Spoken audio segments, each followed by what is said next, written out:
Vamos a dar comienzo a la última conferencia de este bloque de la mañana y dando continuidad un poco a lo que habíamos conversado en la charla anterior. Pasamos del doctor Google a otro doctor muy especial que va a tener un paciente en el consultorio 5, que es el doctor ChatGPT.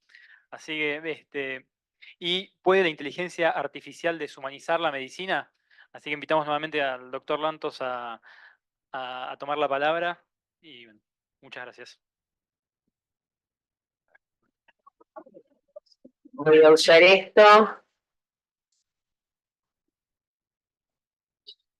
Esto han sido realmente 2 días encantadores. Me resulta maravilloso ver cómo las charlas encajan una con la otra y se complementan y plantean distintas cuestiones sobre empatía, compasión, relaciones entre médicos y pacientes. Muchas gracias a los organizadores una vez más por incluirme.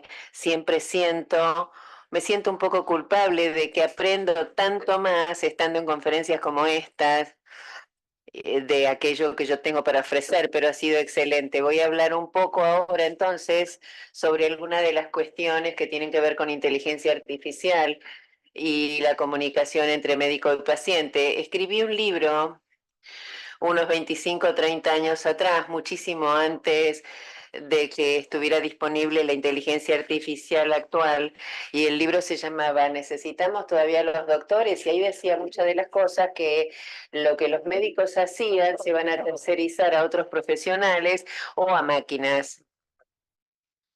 Y di algunos ejemplos en el libro. Este es un hospital en Canadá que solo hace reparaciones de hernia. Es lo único que hacen en el hospital. Y hacen reparaciones de hernia mucho mejor, con mejores resultados, mucho más barato y con mucha más satisfacción de los pacientes que en ningún otro lugar del mundo. Es lo de ellos. Y cuando uno habla con los médicos en ese hospital, uno dice, no tiene que entrenarse como cirujano para hacer esto. Ellos dicen que probablemente podrían tomar a un alumno de la secundaria y enseñarle a hacer esto en unos 6 meses, porque es un conjunto de habilidades técnicas que llevarían 6 meses a aprender. Y entonces lo que hacen es, por supuesto, tomar cirujanos y entrenarlos, y por eso también tienen mejores resultados que los cirujanos generales en otros hospitales.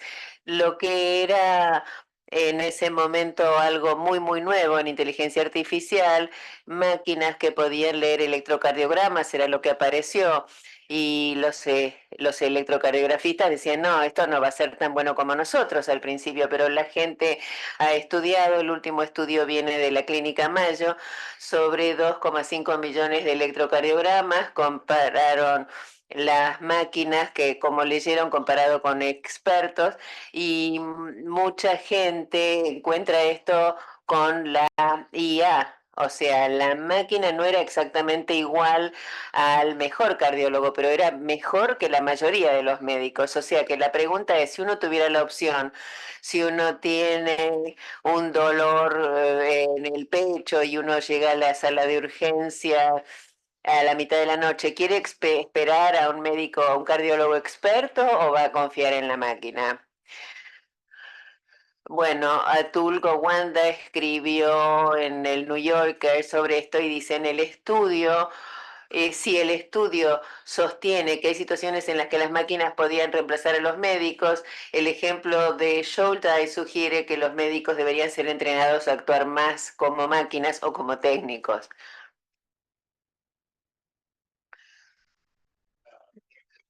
En este estudio de la Clínica Mayo sobre electrocardiogramas, el subtítulo del paper era, ¿podría la computadora pasar el examen Turing?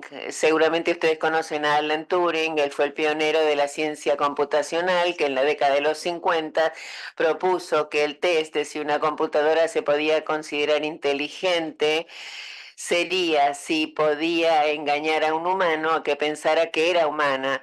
Eso es en una conversación ciega, o sea que se imaginan a un humano hablando o escribiendo, porque en ese momento lo auditivo no está, audio no estaba disponible y si quien respondía no sabía quién era quién, Turing decía que deberíamos arribar a la conclusión de que la máquina había desarrollado lo que llamamos inteligencia, o sea, o habilidades comunicativas o alguna de los conceptos que cambiarían la relación entre las máquinas y los seres humanos. Otro de los libros fascinantes es este autor que ven acá. Y después de Turing haber propuesto esa prueba, hacían en la prueba Turing en Gran Bretaña todos los años, como las Olimpiadas de Turing, y entonces llevaban las computadoras y Christian, fue seleccionado para ser el humano en la prueba de Turing en Gran Bretaña y escribió un libro sobre cómo se puede tratar de convencer a alguien que es más humano que una computadora. Y él dijo, la familiaridad con la construcción de la prueba de Turing nos ha enseñado que podemos fracasar una vez y otra para ser realmente humanos con otros humanos, y es tan enloquecedor la mayor parte del tiempo. Entonces, en la prueba Turing médica es si los pacientes encontrará que el doctor robot es no distinguible de un humano o mejor que un humano. Y esto de tercerizar, bueno, los médicos ha estado tercerizando muchas tareas a las máquinas y a otros profesionales, muchas partes de la medicina se están mecanizando, racionalizando, deconstruyendo. De alguna manera como si fueran líneas de armado y en relación con otras personas, o sea, las preguntas de necesitan a un médico, necesitan a un obstetra o sería igual que lo atendiera una partera, o también, por ejemplo, enfermería y atención primaria, o sea, hay habilidades específicas que uno necesita y que uno puede utilizar de manera adecuada o de manera excelente hasta el punto en el que uno ya no necesita esto. Tradicionalmente, o sea, médicos tradicionalmente entrenados para esas habilidades, o hoy en día más común, la pregunta es, ¿las máquinas pueden leer las radiografías o hacer un análisis retiniano con fines diagnósticos? Y esto lleva a esta pregunta que surge en la inteligencia artificial todo el tiempo y es una de las cosas que sorprende mucho a la gente respecto del test de Turing. ¿Cuál es el umbral para decir que una máquina llegó ahí? Cuando la computadora IBM por primera vez venció al mejor jugador de ajedrez del mundo, que había sido uno de los desafíos mayores para una computadora. Richard Powers escribió el ajedrez, por toda su belleza y ballet cerebral, es un bajo nivel si lo comparamos con reconocer una una cara, o el dolor de convertirse en mayor o de llegar a la paz en Bosnia. El ajedrez es fácil, o sea, los teléfonos, por ejemplo, los celulares reconocen nuestras caras y ChatGPT es muy bueno en conversaciones generales, pero las cosas como la memoria y el cálculo, ¿qué pasa si es mejor la inteligencia artificial cuando consideramos las consecuencias y cuando hay muchas variables que cambian al mismo tiempo? Estas son las habilidades cognitivas que tradicionalmente hemos valorado en los médicos. Entonces, hasta ahora dejamos que las máquinas nos guíen, pero ¿quién va a tener la última palabra? Robert Wachter, que es el jefe de medicina interna en UCSF, en un académico, o sea, una sociedad entre la academia y lo técnico. Y hablando de atención del paciente, también atendía pacientes, hacía TED Talks, escribió libros.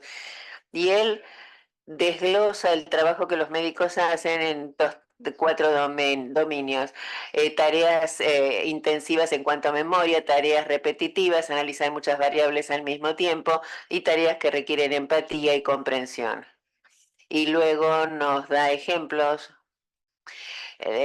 tareas intensivas en memoria, verificar las interacciones de los fármacos, las computadoras pueden ser mejor que los individuos, presentar algoritmos basados en evidencia para el tratamiento de enfermedades común, que es lo más moderno en el tratamiento de la hipertensión o la hipercolesterolemia, analizar millones de puntos de datos para encontrar patrones. La inteligencia artificial lo va a hacer mucho mejor que el humano. El tipo de checklist, tareas, listas de verificación, resumir y actualizar las historias médicas de los pacientes, verificar si las inmunizaciones y las tareas de screening están actualizadas, y esto debería ser mejor por parte de las máquinas, además porque va a ser más barato. O incluso algunas tareas de comunicación. Por ejemplo, si queremos presentar información a los pacientes, ahora tenemos artículos para los pacientes que copiamos, y si no están actualizados, la inteligencia artificial va a poder actualizarlos permanentemente e imprimir para el paciente recomendaciones específicas para su enfermedad. Considerar muchas variables al mismo tiempo. Me parece que el mundo va a cambiar dramáticamente. Este es un ejemplo de un journal de diabetes que hablaba de para pacientes con diabetes, la inteligencia artificial puede usar la geoubicación para saber dónde está y para saber particularmente si uno va a un restaurante y a qué restaurante, y probablemente también sabe si uno ha estado antes ahí, y puede también saber qué ordenó la vez anterior y puede calcular la dosis de insulina adecuada para la comida que está a punto de comer. Y también el reloj Apple puede saber exactamente cuando uno está comiendo o tomando, así que puede calcular cuántas calorías uno está incorporando. Y después los monitores de fitness pueden decir si uno hace ejercicio después para poder ajustar la dosis de insulina. Una vez más, la inteligencia artificial puede ser mejor que los humanos en esta cuestión. Y cuando hablamos de el diagnóstico de casos difíciles, este es un estudio donde tomaron los CPCs del New England Journal, o sea, casos difíciles que se les dan a expertos en Harvard Medical School para ver si pueden dar un diagnóstico. Los lectores también pueden incluir su diagnóstico si quieren, a modo de educación médica permanente. Hicieron test a los lectores versus el ChatGPT. Estas son los lectores son las de barras del medio, 38 casos, 10 o 12 fueron los correctos y ChatGPT tuvo 24 correctos, o sea que en términos de diagnosticar casos difíciles, pareciera que si uno le da a los humanos y a la máquina la misma información, las máquinas funcionan mejor. O en neonatología, por ejemplo, el manejo de la terapia con oxígeno para bebés prematuros. Ha habido unos 10 estudios versus control manual versus automático de FIO2. FIO2 es artificial versus, a ver cuál es el acrónimo que usaron acá, bueno, versus FIO2 manual. Y en 17 estudios, 420 pacientes, el resultado fue que la proporción del tiempo en el rango target en la saturación de O2 fue mejor con el control automático. Se pueden imaginar que esto también se podrá usar para no solo para el control de oxígeno, sino para ajustar otros settings de los respiradores. Esto no consideró los resultados de los pacientes. Ese sería el próximo paso, pero si los resultados de los pacientes no son mejores para estar en el rango target, eso sería un hallazgo muy interesante que sugeriría investigación sobre las preguntas de la inteligencia es correcta respecto de esto o no, pero de todas maneras va a ser muy interesante. La pregunta real es, ¿nosotros tenemos confianza en los algoritmos o queremos un médico real? Nosotros sabemos que los algoritmos son como aviones en vuelo. Para nosotros es bueno tener a un humano ahí cuando el dolor empieza a mover de acá para allá y decimos hay una especie de turbulencia. Y puede ser una voz automatizada, no necesariamente tiene que ser un humano, pero le da tranquilidad al paciente. Un médico experto y con un juicio individualizado, después de haberse sentado con nosotros y con toda la empatía de la que hemos estado hablando toda esta mañana, queremos testear el algoritmo realmente. O sea, imagínense un test en el que se randomice a la gente para el doctor robot y para el doctor humano, para ver. Nosotros confiamos en los algoritmos para aprender porque una de las cosas, la IA generativa evalúa,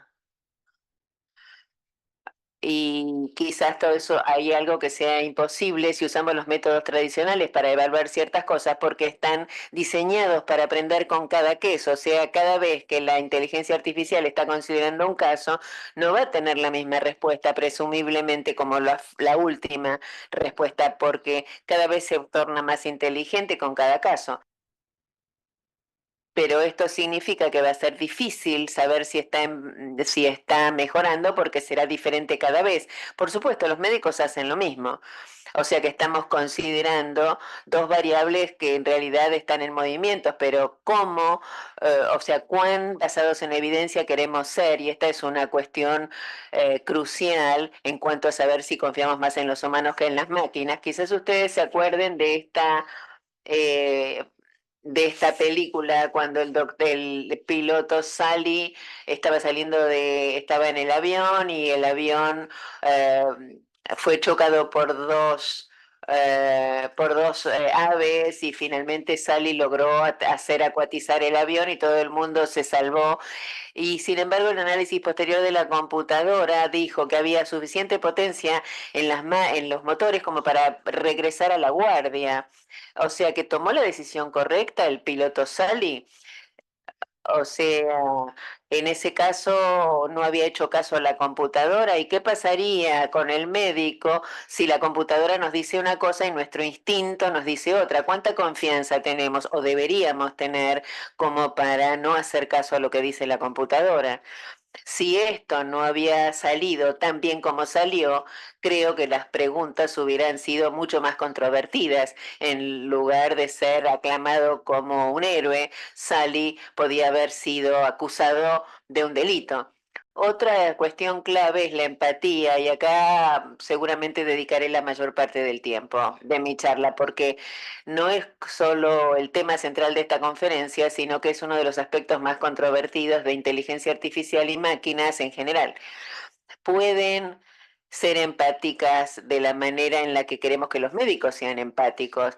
Y a mí me parece que hay tres opiniones, probablemente más. Voy a simplificar. Eric Topol en San Diego ha escrito mucho sobre IA, y estas son citas, y es el más optimista respecto de esto, y dice que la empatía será el último dominio en el que las computadoras por ahora no lo pueden hacer, pero nos va a liberar, se van a ocupar de todas las tareas intensas en memoria, todas esas tareas que debemos hacer, y nosotros médicos vamos a poder sentarnos, mirar a los ojos del paciente y hacer todas las cosas que solo los humanos pueden hacer bien.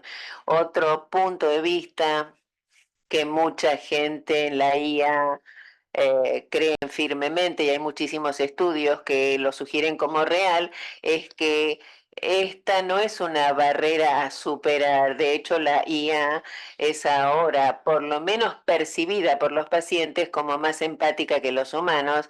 Y la tercera opinión es que la IA no nos va a liberar como para ser empáticos, ni, eh, o sea, más empáticos, ni hacer lo que han hecho que los robots, que es robotizarnos más y llevar a más deshumanización. Esto es Eric Topol. Los humanos van a ser superados técnicamente por las máquinas en el futuro cercano, así que lo que podemos hacer mejor es llevar a nuestro corazón lo empático y aquellas cosas que son únicas para los seres humanos. Nos dan la oportunidad de restaurar la conexión y la confianza que ese trato humano entre los pacientes y humanos y los médicos va a permitir más compasión. Algunos datos sugieren otras cosas. Este es un estudio en el que los pacientes, cuanto a la empatía percibida en un ensayo randomizado de humanos versus inteligencia artificial, tuvieron este resultado. Se les pidió que puntuaran. Este es un estudio transversal que se llamaba, hay un sitio que se llama Ask Dogs y ellos tomaron una muestra aleatoria de intercambios 195 desde octubre de 2022 y después las mismas preguntas se le plantearon a Chatbot y las respuestas fueron desidentificados y después se puntuaron las respuestas de los médicos y del ChatGPT en cuanto al tratamiento al lado de la cama y la empatía. La puntuación era de 1 a 6 y los resultados ni siquiera se acercaron. El clúster de médicos eran no empáticos y poco empáticos y la máquina era empática o muy empática. Muy impresionante. Pero ¿se trata realmente de empatía o es empatía real? Veo cómo se mueven las cabezas acá. Ha habido muchísimo trabajo desde que la IA se imaginó por primera vez por Turing y más recientemente empezando en los 60, 70 y 80 y continuando hasta el día de hoy sobre la relación entre las máquinas y los humanos. Y una de los escritores más interesantes es Sherry Turkle, que es sociólogo, que es socióloga y dedicó su carrera a estudiar la manera en que los adultos y los niños aprenden a interactuar con sus dispositivos y termino escribiendo un libro que se llama Solos Juntos, o sea, ¿por qué esperamos más de la tecnología y menos de nuestros congéneres? Pero las razones no son tanto claras. La gente habla de relaciones humanas que son horribles, la gente es difícil, nos dejan, nos abandonan, a veces nos rechazan, las relaciones humanas son demandantes, complejas, complicadas, dolorosas, y las máquinas son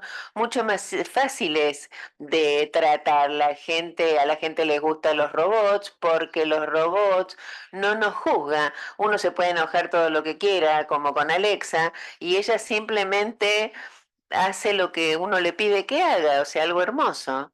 Y empezó a analizar las maneras en que los chicos juegan con todos estos juguetes y muestra que estos son relaciones profundas, satisfactorias que entablan los niños con estos juguetes. Estos juguetes se comercializaban en los 80, en los 90, mucho antes de la IA. Y acá, este perro de abajo hecho por Sony es más moderno y fue el sujeto de este libro. Si quieren leer un libro divertido sobre todo esto, Megan O'Gibbling es teóloga y científica computadora y escribió Máquina, Animal, Humana, Dios. Y este libro lo escribió como parte de su investigación y ella pidió un prototipo de este perro robótico y describe en gran detalle de qué manera entró a esto pensando que ella era una investigadora y sacó el perro de la caja y responde a la voz, tiene sensores, o sea que cuando uno lo acaricia mueve la cola, si uno le pega al perro grita en un rincón y hace muchas cosas tipo perro y ella y su esposo encontraron que en un par de días estaban completamente relacionándose con el perro, se enojaban con el perro y cuando hacía cosas que no entendía trataban de explicar qué estaba pensando y después de una semana lo devolvieron porque dijeron esto nos asusta mucho, este proyecto de investigación, bueno, los resultados no sé qué saldrá, pero no nos gusta mucho. Y ese es el comienzo del libro y después entra en una gran exploración de las implicancias de esto. Esto ha sido tema de películas desde hace mucho tiempo. Muchos seres humanos disfrutan de estas relaciones con seres inanimados. Algunos habrán visto Lars and the Real Girl, o habrán visto Her, donde el actor se enamora de una voz robótica. Hay muchas películas acerca de que la inteligencia artificial adquiera conciencia y cruce la barrera y empiece a buscar su independencia, o como en Ex Machina se enamore y logre que un ser humano se enamore de ella. Ex Machina fue interesante porque es medio demoníaco.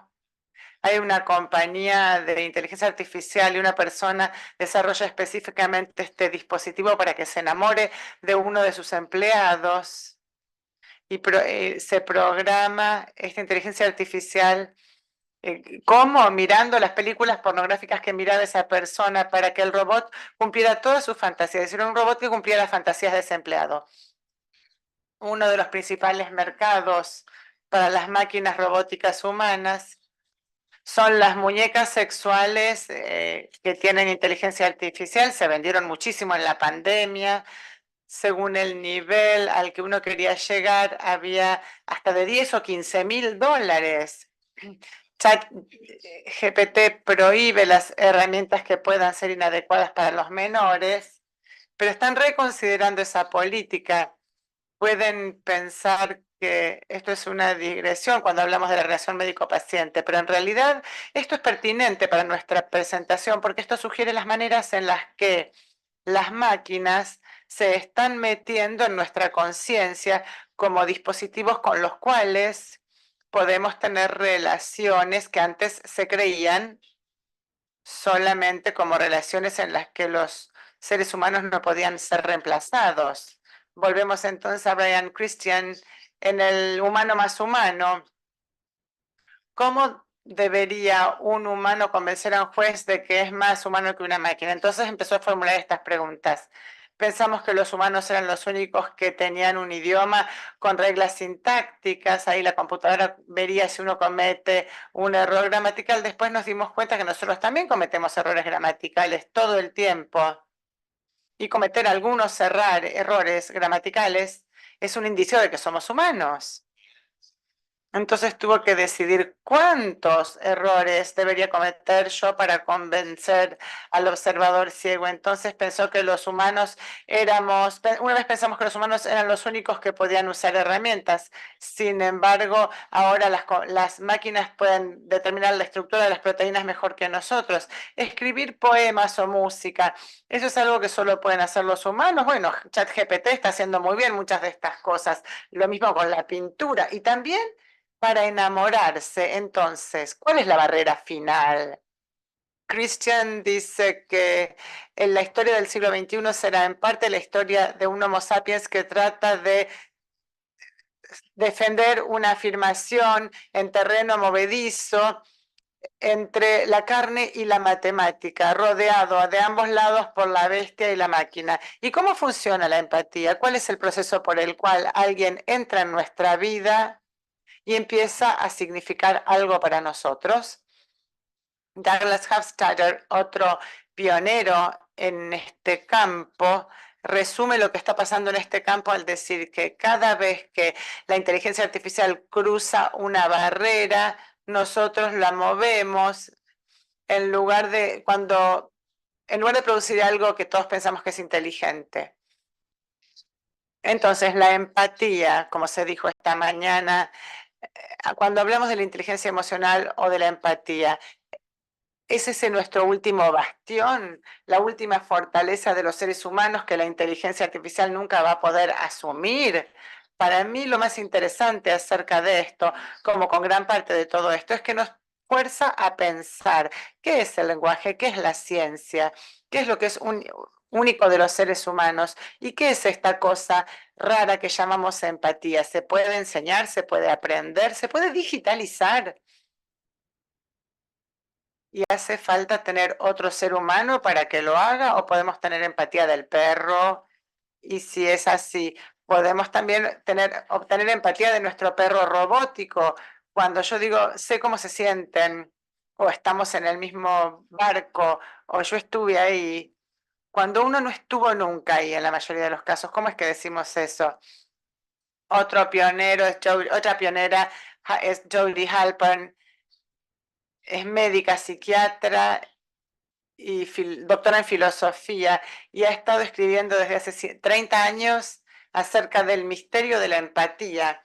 Y este libro, Humanizar la práctica médica, lo escribió hace 30 años y sus pensamientos son estos.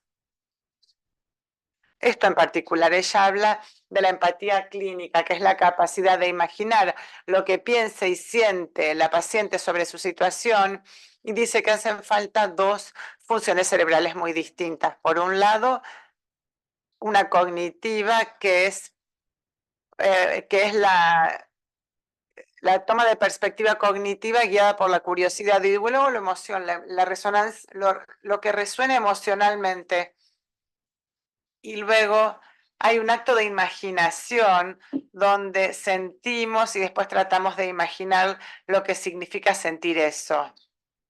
El Instituto Gottman, otro pionero, dice que la empatía se comprende como la capacidad de identificar y compartir las emociones de otro y las experiencias de otro.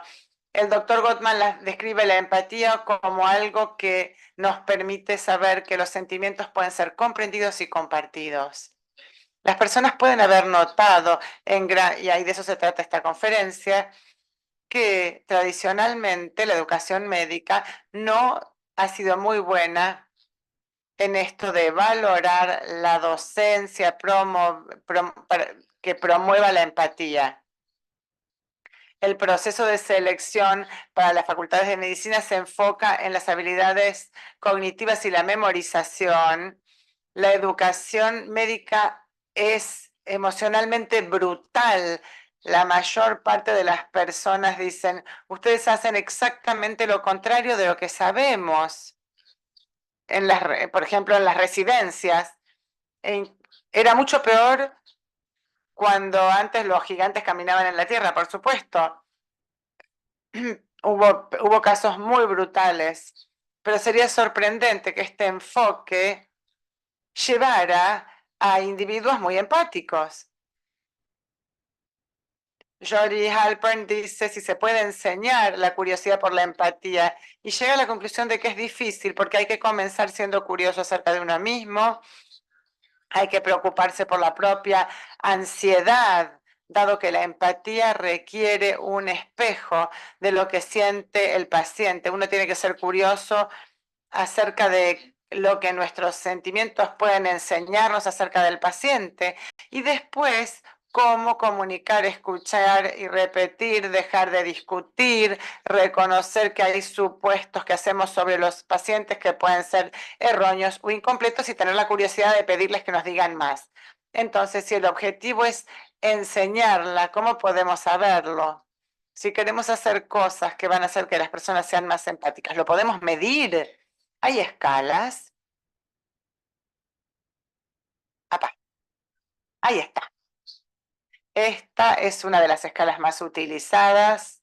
La pregunta era, uno va a ver al paciente y uno le pregunta, ¿qué tan bueno fue el médico o enfermero en hacerlo sentir cómodo, en dejarlo contar su historia, en escucharlo realmente, en interesarse en usted como una persona completa, en comprender todas sus preocupaciones y en mostrar cuidado y compasión? Estas son las cosas en las que piensan las personas cuando piensan en empatía. Y cuando uno mide a médicos y enfermeros, los médicos son terribles, los enfermeros un poco mejores, y por lo que sé, no ha habido ensayos donde se utilice esta escala para medir la empatía. Lo que hacen la mayoría de los ensayos es utilizar expertos que evalúan las interacciones. Otra manera de pensar o de pensar en medir la empatía es, y hemos escuchado un poco sobre esto esta mañana, utilizar pacientes simulados. Este es un libro fascinante de Leslie Jamieson, que como actriz fue paciente simulada, y una de las veces no le tocó solamente desempeñar el papel de paciente con un alumno que tenía que hacer un diagnóstico, sino que le dieron la tarea de calificar la empatía del estudiante. y se preguntó, ¿qué es exactamente lo que me hace sentir que alguien está siendo empático? Entonces empezó a formular preguntas o hacer observaciones como estas. La empatía no es algo que nos suceda, sino que es una elección que hacemos. Los alumnos en particular sabían que estaban siendo evaluados en su empatía, sabían el tipo de cosas que se requería que hicieran, y algunos de ellos lo hicieron bien y otros, como ella describió, a veces unos lo hicieron verdaderamente mal.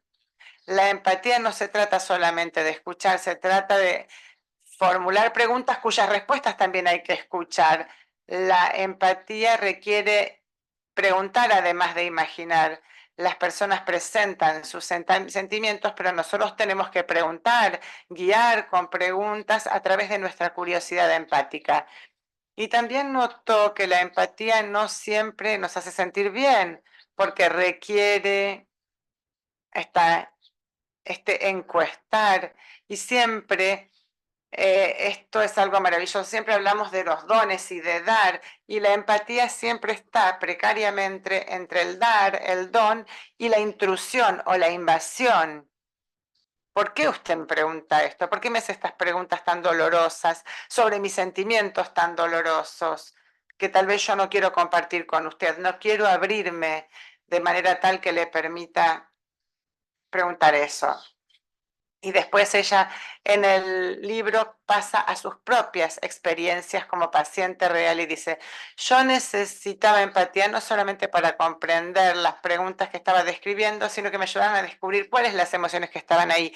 Mi dolor era real y construido con la ayuda de las conversaciones empáticas.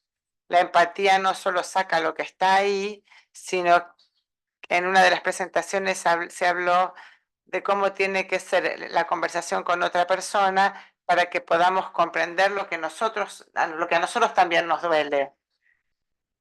La curiosidad empática en este sentido es muy difícil en términos emocionales, es algo muy difícil de ofrecer. Suena fácil, suena bello, pero es difícil soportar el sufrimiento de los otros. Y el cambio fundamental aquí es distinguir la resonancia del sufrimiento de otro de la ansiedad vinculada con uno. Ustedes habrán leído el libro The House of God, La Casa de Dios, donde se describe el primer año de un internado. Y una vez, que una cosa que le dice el docente es el paciente es el que tiene la enfermedad. También con curiosidad interior uno puede entender mejor y no reducirse a la autoansiedad. Creo que estas son las preguntas clave. ¿Qué tan importante es que el médico sea empático? ¿No importa si la empatía es real o simulada? Si las máquinas se perciben como más empáticas, ¿podemos decir que son empáticas o que actúan? Y esto es un error de percepción. Actúan como más empáticas. Y esto vuelve a la pregunta que formulamos acerca de los médicos, porque la empatía es performativa, la haga una máquina o un ser humano. Una de las tareas que tenemos los médicos es transmitir empatía incluso en situaciones donde nosotros estamos agotados emocionalmente e incluso en situaciones donde no tenemos mucha empatía por un paciente en particular en una situación en particular. El ideal de profesionalismo es fingirlo y fingirlo de manera convincente como podría hacerlo una computadora. ¿Qué podemos aprender de ser humanos estudiando lo que hacen las máquinas? Si las máquinas nos están derrotando en cada prueba de empatía, no creo que la respuesta correcta sea, yo no creo que en los datos es una máquina. Creo que la respuesta tiene que ser, ¿qué está haciendo? ¿Podemos hacerlo? ¿Cómo podemos aprender a hacerlo mejor? Podemos aprender acerca de las relaciones estudiando relaciones entre humanos y máquinas y o tenemos que reconocer que las máquinas ya han pasado la prueba de Turing.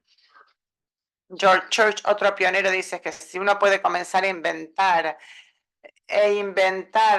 las maneras en que se distribuye y se educa, ahí tendremos unas décadas muy interesantes por delante. Último punto. Y acá es una visión más pesimista de lo que puede suceder con la IA. Robert Sparrow es un filósofo que escribió una revisión, una opinión sobre el libro de Topol y dice, esto va a liberar tiempo para los médicos, las máquinas van a hacer el trabajo duro y nosotros tendremos las conversaciones lindas, pero no es así como funciona. Sabemos que los ahorros de tiempo van a usarse para meter más pacientes en el sistema en lugar de darnos más tiempo a los médicos para ocuparnos de nuestros pacientes. Y la introducción de la IA es probable que desmoralice, fragmente y desempodere a la profesión médica, en parte porque, como muchos han notado, una tendencia general en la tecnología digital es evaluar el trabajo de las personas que crean las plataformas más que el trabajo de las personas que crean los contenidos o utilizan las plataformas que se utilizan como materia prima y por lo tanto el dinero y el poder no van a pasar a manos de los usuarios final, sino de los constructores de las plataformas. Y parece no haber fin para el dinero que se puede utilizar para la moleculización y la digitalización de la salud humana. Entonces, ¿a dónde vamos de aquí en adelante? Lo que hemos aprendido, y el libro de Gibbon es bueno para esto, es que tenemos estas preguntas. No sabemos lo que significa ser humano o tener conciencia. No entendemos verdaderamente ni cultivamos la empatía en la educación médica. Tenemos mucho que aprender de nuestras propias creaciones y gran parte del trabajo teórico, el mejor trabajo teórico sobre estos problemas se está haciendo en el área de la ciencia ficción o de las artes. Volvemos a Robert Wachter y su charla TED sobre esto. Podemos tener un momento de Hemingway con la IA y él dice, sí. ¿Qué dice Hemingway sobre quebrar? Hay dos maneras, gradualmente y luego de repente. Entonces Lockyer sugiere que nosotros gradualmente hemos pasado a la era de la IA, pero piensa que estamos a punto de entrar mucho más repentinamente en un mundo muy diferente. Entonces mi último pensamiento es este de Roger Bowers, es que la mayor parte de los cazadores y recolectores nunca tuvieron que pensar en el concepto de envolver como un supermercado. Siempre se pensó que los alimentos iban a estar ahí y que no había ninguna tecnología que iba a poder satisfacer el hambre. Pero hay quienes se equivocan al decir esto. Esto puede ser cierto sobre los escépticos si la IA va a reemplazar muchas de las tareas que los médicos hacemos. Gracias. Bueno, muchas gracias, doctor. Muchas cosas para seguir reflexionando y charlando. Invito a la doctora Cecilia Cantón, neonatóloga, integrante del Departamento de Calidad y Seguridad del Paciente del Hospital Alemán, magíster en bioética y secretaria de la Subcomisión de Calidad en Salud y Seguridad del Paciente de la SAP, para pasar al panel, junto con el doctor Horacio Fernández, cardiólogo, jefe de la unidad coronaria, integra el equipo de transformación digital del hospital y subdirector médico del Hospital Universitario Austral. Muchas gracias. No sé si tenemos unos minutitos, ponemos vos 5 o 10 minutos para preguntas. Bueno, muchas gracias por estar. Bueno, muchas gracias a los organizadores. Estuvo muy buena la jornada y bueno, gracias por la invitación. La verdad es que es un honor estar acá. Yo soy gran admiradora suya y uno de los libros que más me gustó fue el de Toma de Decisión Compartida. Yo hago calidad y creo que en el libro de Toma de Decisión Compartida hay mucho para trabajar, para implementar en mejoras de calidad en ese sentido. Y bueno, un poco pensando en ese libro y pensando en mí misma, no voy a ser hipócrita, la verdad es que yo vivo de la inteligencia artificial, o sea, quienes tenemos calidad necesitamos permanentemente estar procesando datos rápidamente, tenerlos a último momento.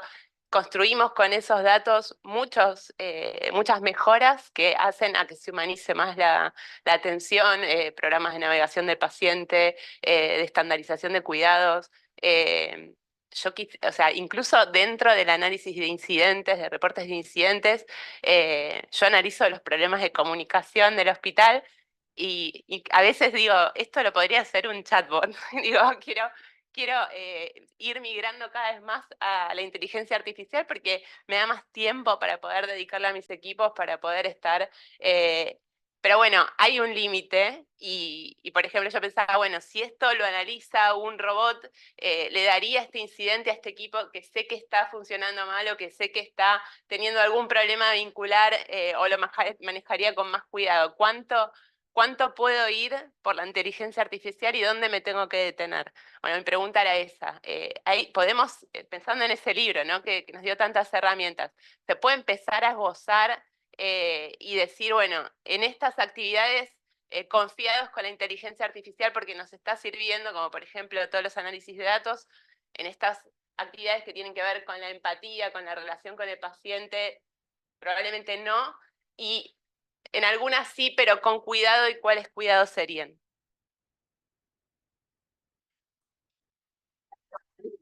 Excelente pregunta.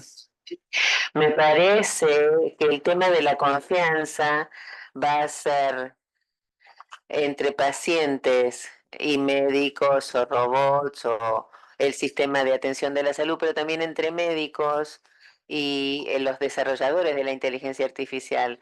O sea, escuchando tu pregunta, pensé, ¿no sería excelente si todos los médicos todo el tiempo tuvieran un micrófono prendido y en cada interacción con el paciente uno estuviera recolectando todos los datos y después uno tendría los datos para analizar y para poder decir si uno estaba, por ejemplo, revisando algún error médico, qué pasó con la conversación, etcétera? Pero para poder hacer eso deberíamos consentir a ese tipo de vigilancia 24/7 y confiar en los analizadores, confiar en que estén usando nuestros datos brutos con propósitos beneficiosos más que para un estado corporativo punitivo como 1984. Quizás no podamos obtener todas las ventajas de las capacidades informáticas hasta que tengamos organizaciones que se perciben como más dignas de confianza.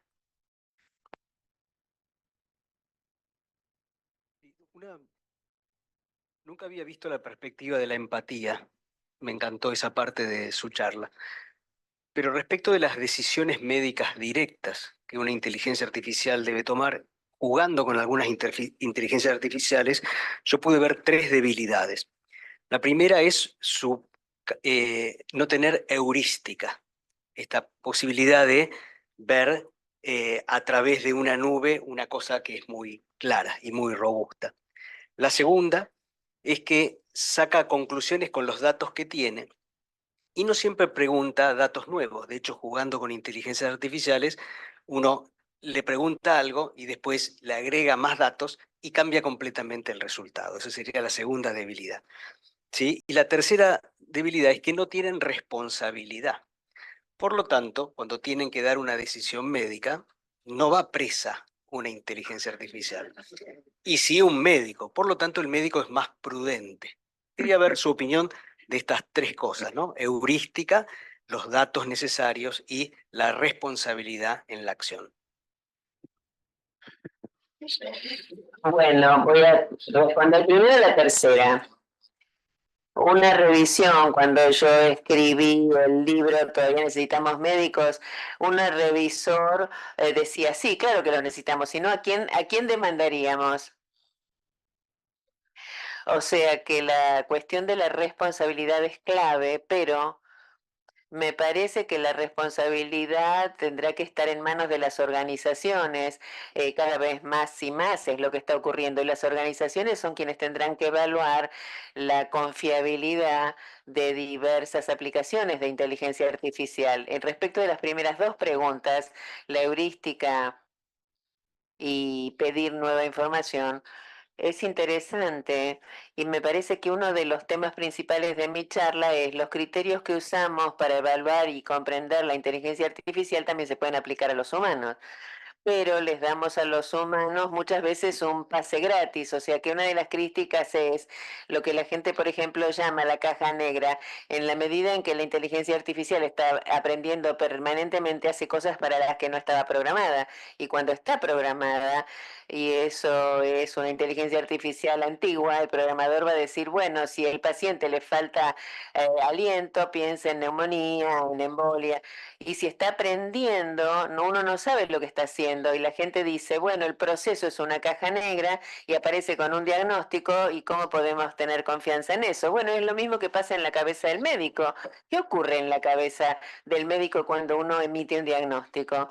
Bueno, nosotros tenemos novedades sobre esa caja negra. Si bien la inteligencia artificial me parece que está empezando a darnos maneras de abrir esa caja negra y me parece que aprendemos, aprenderemos mucho más sobre la manera en que piensan los médicos, así como aprendemos sobre la manera en que piensa la computadora en cualquier cantidad de problemas, lo que es bueno. Y cuando dice un médico necesito más pruebas o más exámenes, ese es un juicio clínico, una decisión sobre un juicio clínico difícil, ya sea hecha por médicos, o sea, por humanos o por máquinas.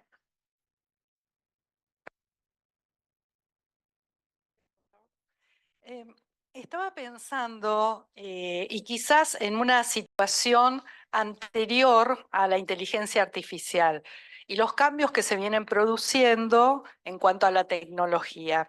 Yo no sé si ustedes o alguien en esta sala me puede dar una respuesta a esto que me fui preguntando cuando lo escuchaba.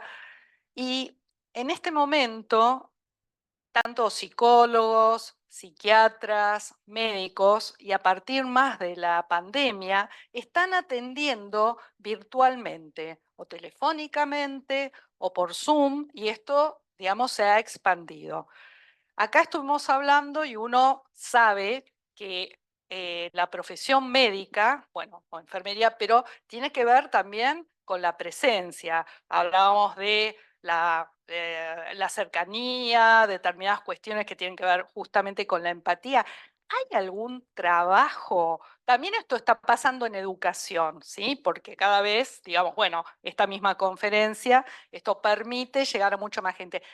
¿Trabajos que hayan medido qué es lo que pasa con pacientes que son tratados virtualmente y en presencia o en educación? Porque me parece que también esto es como un momento también previo a estas cosas que estamos hablando en cuanto a la presencia humana. No sé si es posible esta respuesta.